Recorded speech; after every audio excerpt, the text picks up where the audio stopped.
Hey everybody. I want to talk a little bit about the halo effect and general standoutishness, which are factors that influence interviews, right? Right now, just take a look at me.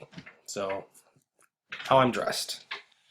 I am going to back up so you can kind of see me, and you can see my face again. Hey there. I'm smiling. Okay. I'll pause for a second. Think. What's your general impression of me right now? Is it influenced by the past videos you've seen me and the past instruction you've had? Is it influenced by what I'm wearing right now? By my body language? By my smile? By the fact that I'm wearing glasses? All of these factors come into play, right? So when we talk about um, bias in terms of interviewing, we have two things that we tend to do. And again, in the overview, I talked about how we simplify things, right? Our brain wants things to be easier. So we have the halo effect and we have general standoutishness. These are two important biases that you have to consider when you're interviewing someone. How are they influencing you? Okay? Because what you can control is you, right? You can't control me. You can't make me do anything that you don't want, that I don't want to do. If I have my own will and control, I can create things make things very difficult for you. But how you act and how you react to me will influence me. It'll affect me. So if you control yourself, you can create a better environment to have a better interviewing situation.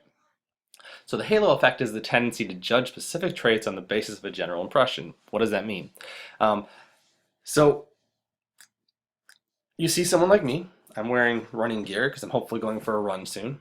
So you think, oh, he's a runner, he's in shape, and you expand on all of this and create this general impression of, oh, he must be an athletic, in shape, guy. Or maybe you think, oh, he's one of those types of people, like he's always running, but you get a general impression about me just on some very small facts, right? That's the halo effect. And with the halo effect, it tends to be more of a positive thing that we do, hence the halo idea, right? Similarly with general standoutishness is we judge based on one characteristic that really stands out. So perhaps the person comes in for an interview and they really smell, right? And you make some massive judgments because, oh, they probably haven't showered in a while.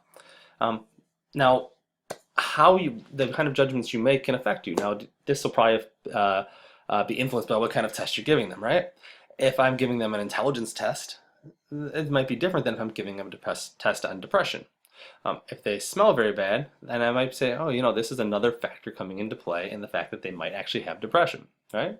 But the idea being that if I can't break that down objectively, and if I'm just influenced by the fact that, oh God, they really stink. I don't like people who stink. It's annoying, it's frustrating, they're dirty, whatever experiences and perceptions I have biasing me, then that general standoutishness can affect how you provide that interview as well as how you interpret that interview.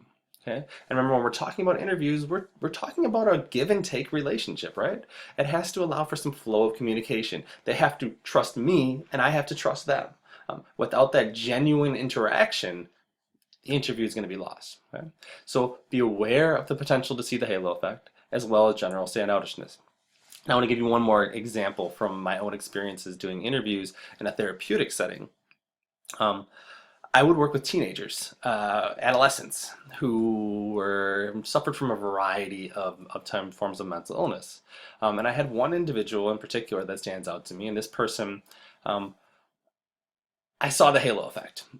They would tell me these stories and these things, and I was like, that's terrible, I can't believe this happened to you, and I would get so frustrated, and I really would empathize with them, but what I was missing was actually that this person had a tendency and a history of lying and exaggerating for attention-seeking behavior. Now, we all want attention, not saying that that's a bad thing, but in this case, it biased me. It kept me from seeing the real issue, which was this need for attention, and which I could address, rather than addressing some of these really absurd stories that were coming out. That's what I was focused on.